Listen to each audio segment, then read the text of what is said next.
This is a policy governed by two bodies. On the left-hand side, you call the SEDA. They make sure that the policies are well implemented. On the right-hand side is our energy supplier, TNB. They are the one that provide the facility. So these are the main two bodies that we need to get their approval.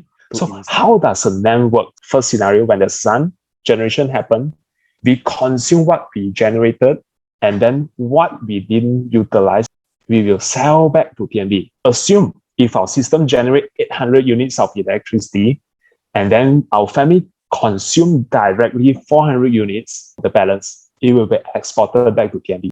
Second scenario, so let's say that at night our family consumes 700 units of electricity. We'll take the 700 units contra, or we call it offset. Legally, we are known it as offset in the TNB contract. With the 400 units we sold, exported to TNB during the day. So that's how it works. So before installation of solar power, we will need to pay 500 ringgit to TNB. After installation of solar power, with the system that just now I showed you, with a generation of 800 units of electricity, we just pay somewhere near 80 ringgit to TNB, that's all. So we are saving around 400 over ringgit per month. I'll share about how to start. There are just 3 steps.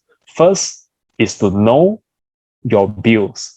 Second step, engage with we call RPVSP, and then we'll provide a consultation for you. We'll visit and have a look at your house. How big is your house? How big is your roof? And how the wiring can be done?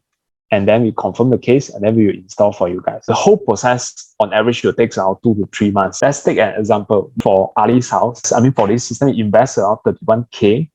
Estimated saving is 783 kWh, or we are looking at 400 over ringgit saving per month.